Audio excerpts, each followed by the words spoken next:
Hello viewers, welcome to my channel RJ Raj और आप देख रहे हैं RJ Raj computers and fundamental के प्लेलिस्ट में फोर्थ वीडियो, जिसमें आज हम लोग डिस्कस करने वाले हैं हिस्ट्री ऑफ कंप्यूटर्स के बारे में। इसमें हम लोग जानने वाले हैं एंशिएंट कंप्यूटर से लेकर आजकल के लेटेस्ट कंप्यूटर्स तक के बारे में। तो चलिए वीडियो स्टार्ट करते हैं।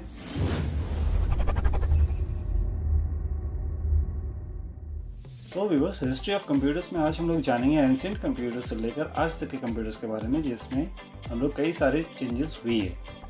सबसे पहले अगर बात की जाए तो हमारी खोज 3000 BC में हुई थी, जो की थी हमारी टैलीस्टिक्स। टैलीस्टिक्स एक एंशिएंट मेमोरी डिवाइस थी जिसमें हम लोग रिकॉर्ड डॉक्यूमेंट नंबर्स को करते थे, क्वांटिटीज़ को करते थे। इसमें कैलकुलेशन क्या होता था कि हम लोग 2 + 2 4 होता है, इस तरह का कैलकुलेशन हम लोग इवेंट बनाते थे। ये स्टिक्स जो थी पहले एनिमल बोन्स यानी कि जानवरों की हड्डियों से बनाई जाती थी, उसके बाद वुड से यानी लकड़ियों से बनाई गई। लेकिन ये कैलकुलेशन डिवाइस जो थी वो हमारी काफ़ी ज़्यादा सक्सीड नहीं थी, लेकिन उस समय कुछ था ही नहीं हमारे पास, तो ये लकड़ियों की जो वुडन स्टिक्स यानी टैलीस्टिक्स बनाई गई थी उसी से हम लोग जो है कैलकुलेशन करते थे। इसके बाद की अगर बात की जाए तो 2000 से लेकर 1000 BC के बीच में एक ही डिवाइस यूज़ होती थी जिसे हम लोग कहते थे एबेकस। ये एबेकस की इन्वेंशन जो है वो चाइना ने की थी, चाइना ने इसकी खोज की थी। उस समय के लोग ये डिवाइस को लेकर ही कैलकुलेट करते थे। इस डिवाइस में कोई टेक्निकल मशीन्स नहीं थी, लेकिन लोग अपने हाथों से ही इसे मूव करके काम करते थे। ये एक लकड़ियों का फ्रेम होता था, उस फ्रेम में कुछ मोतियाँ होती थी, उस मोतियों को इधर उधर मूव करके सब कैलकुलेट करते थे। जैसे कि आजकल बच्चों को मैथ्स क्लास में एबेकस जैसे मशीन्स को ही यूज़ करके कैलकुलेशन सिखाई जाती है। उस समय के जो लोग थे वो जो देखते थे वही विश्वास करते थे। उस समय टेक्नोलॉजी दूर दूर तक हमारे पास नहीं थी। फिर दौर आया 1617 का। यहाँ पर जॉन नेपियर जो कि स्कॉटलैंड के थे, उन्होंने एक डिवाइस बनाई जिसका नाम था नेपियर स्पून। ये जो पिक्चर आप देख रहे हैं ये नेपियर स्पून का ही पिक्चर है, जिसे इन्होंने यानी कि जॉन नेपियर ने बनाया था। ये मशीन भी ऐड एंड सब्ट्रैक्ट कर सकती थी, लेकिन इसमें जो खासियत बात थी ये थी कि ये डेसिमल डिजिट्स यानी कि दशमलव संख्याओं को भी ये ऐड और सब्ट्रैक्ट कर सकती थी। और दूसरा मल्टीप्लाई करने का भी यानी कि गुना करने का भी जो कैलकुलेशन डिवाइस है ये बना। और हम ये कह सकते हैं कि ये दुनिया का पहला कैलकुलेटिंग मशीन बनकर हमारे सामने आई। फिर दौर आया 1642 का। ब्लेज पास्कल जो कि फ्रांस के थे, उन्होंने भी एक मशीन बनाया जिसका नाम पास्कलाइन पड़ा। ये जो इमेज आप देख रहे हैं ये ब्लेज पास्कल का है, जिन्होंने ये मशीन पास्कलाइन बनाया। ये दुनिया का पहला मैकेनिकल कैलकुलेटिंग मशीन बनी। जॉन नेपियर ने जो मशीन नेपियर बोन बनाई थी वो भी कैलकुलेशन करती थी, लेकिन उसे कैलकुलेट करने के लिए इंसानों को खुद अपने हाथों से मेहनत करना पड़ता था। लेकिन ब्लेज पास्कल का ये मशीन पास्कलाइन जो है ये मैकेनिकल कैलकुलेशन मशीन थी जो खुद ही वर्क कर लेती थी, यानी कि थोड़ी बहुत टेक्नोलॉजी का इस्तेमाल किया गया था। और इसे हम लोग दुनिया का पहला कैलकुलेटिंग मशीन कह सकते हैं, जो कि मशीन लेवल पे काम करती थी, लेकिन ये सिर्फ ऐड और सब्ट्रैक्ट ही कर पाती थी। फिर दौर आया 1671 का, जबकि जर्मनी के गॉटफ्रेड विलियम लेबनीज ने लेबनीज व्हील नामक एक मशीन बनाई। ये कहना गलत नहीं होगा कि ये ब्लेज पास्कल के पास्कलाइन मशीन का ही रीमेक वर्जन था, लेकिन पास्कलाइन जो है वो सिर्फ ऐड और सब्ट्रैक्ट ही कर सकती थी, लेकिन लेबनीज का ये लेबनीज व्हील मशीन जो है ये आपका मल्टीप्लाई एंड डिवाइड भी कर सकता था। और दूसरा इसमें सबसे बड़ी खासियत बात ये थी कि ये बाइनरी कोड्स, जिससे आज हम लोग सॉफ्टवेयर वगैरह बनाते हैं, प्रोग्रामिंग लैंग्वेज बनाते हैं, वो बाइनरी कोड्स को भी डिकोड कर सकता था। ये एक गियर बेस्ड मशीन भी था, जिससे मशीन को इस्तेमाल करना बहुत ही सिंपल हो चुका था। फिर दौर आया 1801 का, जब फ्रांस के जोसेफ मैरी जैकवार्ड ने जैकवार्ड लूमिंग मशीन बनाई। इस मशीन में खासियत ये थी कि ये आउटपुट कर सकती थी। जिसमें ये आउटपुट करता था उसे हम लोग कार्डबोर्ड कहते थे। कार्डबोर्ड एक पंच कार्ड मशीन जैसा ही था, जिसमें हम लोग आउटपुट रिजल्ट्स ले सकते हैं। यानी इससे पहले जितने भी मशीन्स थे उसका रिजल्ट सामने रहता था और हमें किसी चीज़ पे नोट करना पड़ता था। लेकिन इसमें क्या है कि वो प्रूफ के तहत, यानी जैसे आज हम लोग प्रिंटर की बात करते हैं, प्रिंट आउट निकलता है या मॉनिटर में उसका डिस्प्ले का स्क्रीनशॉट ले सकते हैं, तो उसी समय कार्डबोर्ड में इसका जो भी रिजल्ट होता था वो रिजल्ट आउटपुट निकल सकता था। कार्डबोर्ड जो था वो बिल्कुल पंच कार्ड जैसा ही था, इसीलिए कई बार हम लोग पंच कार्ड के साथ पंच कार्ड लूम को भी शुमार करते हैं। यानी हम कह सकते हैं कि 1600 से लेकर 1800 के बीच में जितनी भी मशीन्स हुई वो मशीन्स हैंडमेड या फिर थोड़ी बहुत मैकेनिकल यूज़ पे बनी। लेकिन दौर आया 1822 का, जबकि तकनीकी में एक चेंजेस आई, यानी डिफरेंस नामक एक इंजन चार्ल्स बेबेज द्वारा बनाया गया। डिफरेंस इंजन दुनिया का पहला टेक्निकल मशीन था जिसको डेवलप किया गया था चार्ल्स बेबेज के थ्रू। ये मशीन कैलकुलेशन तो कर सकती थी, लेकिन ये पूरी तरह से डिपेंड थी ह्यूमन ब्रेन पे। लेकिन चार्ल्स बेबेज जिस तरह का टेक्निकल मशीन बनाना चाहते थे, उस समय वो मशीन बन नहीं पाई, क्योंकि उस समय कंप्यूटर बनाने के लिए जो रॉ मटेरियल्स की ज़रूरत थी वो उस समय बहुत ज़्यादा एडवांस्ड नहीं था। इसीलिए चार्ल्स बेबेज ने जब 1822 में डिफरेंस इंजन बनाई तो ये मशीन पूरी तरह से अनसक्सीड हो गई। फिर दौर आया 1837 का, यानी कि मैकेनिकल एंड टेक्नोलॉजिकल के बाद कुछ प्रोग्रामिंग बेस्ड के कंप्यूटर्स बनने लगे, जिसमें 1837 में सबसे पहला कंप्यूटर जो आया वो था एनालिटिकल इंजन, जो कि ऑगस्टा लवलेस द्वारा बनाया गया। ये भी ब्रिटिश मैथमेटिशियन ही थी जिनका जन्म 10 दिसंबर 1815 लंदन यूके में हुआ था।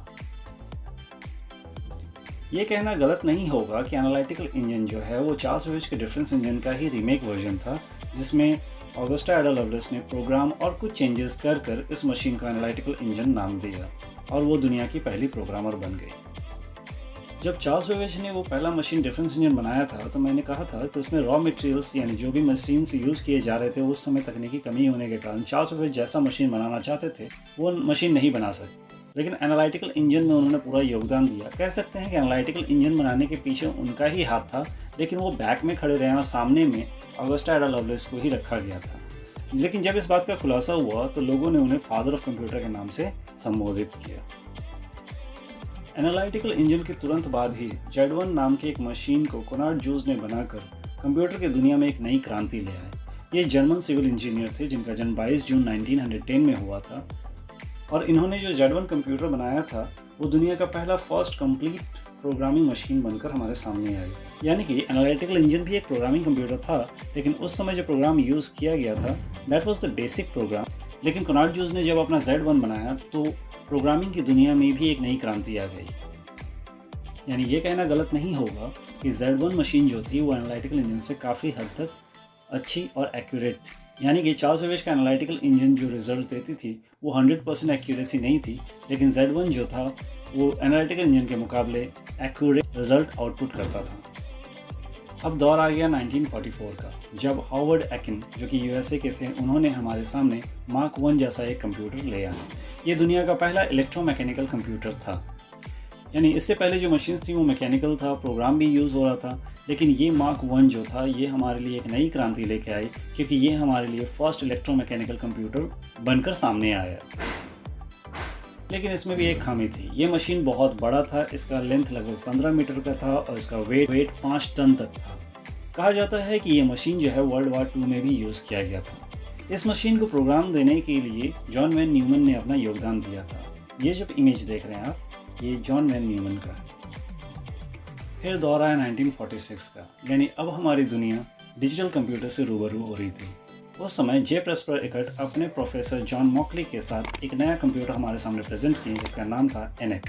एनेक जो एक डिजिटल कंप्यूटर था, यानी इससे पहले जो हमारा मशीन लेवल था, फिर electronic machine level programming machine, यानी हम कह सकते हैं कि 1946 में हमारा वर्ल्ड्स फर्स्ट डिजिटल कंप्यूटर एनेक हमारे सामने प्रेजेंट हुआ, जो कि the electronic numerical integrated automatic calculator के नाम से शुमार हुआ। डिजिटाइजेशन होने पर बहुत सारा डेवलपमेंट हुआ, यानी कि सालों से चलने वाली सुई वाली घड़ी अब डिजिटल का रूप लेने लगी। इसी तरह से जॉन प्रेस्पर एकर्ट और जॉन मॉकली ने मिलकर कई सारे कंप्यूटर्स उपकरणों का निर्माण किया। अब दौर आया 1950 का, जब जॉन प्रेस्पर एकर्ट और जॉन मॉकली दुनिया के सामने एक नया कंप्यूटर यानी कमर्शियल कंप्यूटर देना चाहते थे। लेकिन उन्हें कमर्शियल कंप्यूटर बनाने के लिए एक कंपनी की ज़रूरत थी। उन्हें पता था कि अगर इलेक्ट्रॉनिक कंपनीज़ को कंप्यूटर बनाना तो उन्हें सारा फार्मूला उस कंपनी को देना होगा। इसीलिए उन्होंने खुद की कंपनी ECC यानी इलेक्ट्रॉनिक कंट्रोल कंपनी, जो कि दुनिया की पहली कंप्यूटर कंपनी बनी, उन्होंने लॉन्च किया और उन्होंने अपना फर्स्ट कमर्शियल कंप्यूटर यूनिवेक 1 को लॉन्च कर दिया। यानी अब ये कंप्यूटर कमर्शियलाइज हो गया और कुछ देश इसे अपने काम में यूज़ कर सकते थे। US सेंसस सेक्टर ब्यूरो ने इस कंप्यूटर को पहली बार अपने पॉपुलेशन काउंटिंग के लिए इस्तेमाल किया। अब क्या था, अब कंप्यूटर एक वरदान साबित होता गया और हमारे लिए एक नई अपॉर्चुनिटीज़ खोलती गई। दौर आया 1956 का, जबकि वैक्यूम ट्यूब्स को रिप्लेस कर दिया गया एम्पलीफायर और ट्रांजिस्टर्स में, और इस काम को निपुणता दिए जॉन बार्जिन, वॉल्टर H ब्रेटन और विलियम शॉकली ने। एक्चुअली इन्हें अमेरिकन टेलीफोन सिस्टम में कॉल्स के सिग्नल्स को फॉरवर्ड करने के लिए बेल लेबोरेटरी में ट्रांजिस्टर्स का इन्वेंशन करना था, जो कि कंप्यूटर के जगत में भी एक नई क्रांति लेकर आ गई। और कंप्यूटर में वैक्यूम ट्यूब्स की जगह ट्रांजिस्टर्स यूज़ होने के कारण कंप्यूटर जो है वो बहुत ही फास्ट परफॉर्म करने लगा और साइज भी काफ़ी हद तक छोटी हो गई। और इतना ही नहीं, 1956 के दौर में फोटोन एंड कोबोल नाम की प्रोग्रामिंग लैंग्वेज भी आ चुकी थी। 1956 के दौर में हमारे कंप्यूटर कुछ इस तरह से होते थे। अब हमारे कंप्यूटर की गाड़ी कुछ ज़्यादा ही स्पीड में आगे बढ़ने लगी। दौर आया 1964 का। प्रोफेसर जैक किल्बी, जो कि अमेरिकन इलेक्ट्रिकल इंजीनियर थे, उन्होंने आईसी यानी इंटीग्रेटेड सर्किट का निर्माण कर दिया, जिसमें इन्होंने मल्टीपल नंबर ऑफ ट्रांजिस्टर्स को एक सिंगल सेमीकंडक्टर चिप में असेंबल कर दिया, जिससे कि साइज हमारा और रिड्यूस्ड हो गया और स्पीड और फास्टेस्ट हो गया। इसी दौर में पंच कार्ड जैसे इनपुट आउटपुट डिवाइसेस को मॉनिटर और कीबोर्ड से रिप्लेस कर दिया गया। अभी तक थर्ड जनरेशन तक का समय चल रहा था। फिर आया समय 1972 का, जिसमें माइक्रो प्रोसेसर जैसे चिप यूज़ किए गए, यानी कि जनरेशन में भी चेंजेस आ गई। अब हमारा जनरेशन हो गया फोर्थ जनरेशन, जिसमें 1000 नंबर ऑफ आईसी यानी इंटीग्रेटेड सर्किट्स को एक माइक्रो प्रोसेसर चिप में असेंबल्ड कर दिया गया। उस समय एक ही कंपनी थी, इंटेल, जिसने अपना फर्स्ट वर्जन प्रोसेसर इंटेल 4001 को लॉन्च किया, जिससे कि 1940 के दौर के जो कंप्यूटर्स थे, जो पूरा रूम ले लिया करता था, अब वो एक डेस्क में आकर सिमट गया। शायद इसीलिए डेस्कटॉप कहा गया। 1972 में जो कंप्यूटर्स होते थे वो कुछ इस तरह के होते थे। कंप्यूटर्स के साथ साथ मोबाइल की दुनिया में भी अब क्रांति आने शुरू हो गई। खोज किया गया 1973 में दुनिया का पहला मोबाइल जॉन फ्रांसिस मिचेल और मार्टिन कूपर के थ्रू। आपको जानकर हैरानी होगी, वर्ल्ड का पहला मोबाइल जो था उसका वेट लगभग 2 kg का होता था। फिर दौर आया 1981 का, जबकि कंप्यूटर को एक पर्सनल यूज़ के लिए यूज़ किया जा सकता था। इसीलिए कंप्यूटर को पीसी यानी पर्सनल कंप्यूटर के नाम से भी जाना गया।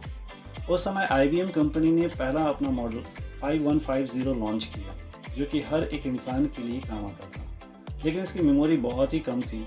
ये लगभग 256 KB की आती थी। ये जो इमेज आप देख रहे हैं, ये 5150 IBM का मॉडल है। लेकिन अभी तक की जो मशीन थी, इसमें सिर्फ कीबोर्ड और मॉनिटर ही होते थे। इसमें अभी तक कोई माउस का निर्माण नहीं आया। लेकिन 1984 में एप्पल कंपनी ने मैकिन्टोश PC नाम का एक मशीन लॉन्च किया, जिसमें पहली बार माउस का इस्तेमाल किया गया, यानी कि ऑपरेटिंग सिस्टम में ग्राफिकल यूज़र इंटरफेस यानी GUI आने के कारण माउस का योगदान जरूरी था। और यही वो दौर था जब प्रोसेसर चिप को डेली लाइफ इक्विपमेंट यानी वॉशिंग मशीन, टीवी जैसे उपकरणों के लिए इस्तेमाल किया गया। ये जो इमेज आप देख रहे हैं, यही है मैकिन्टोश PC। इसी में पहली बार माउस का इस्तेमाल किया गया था।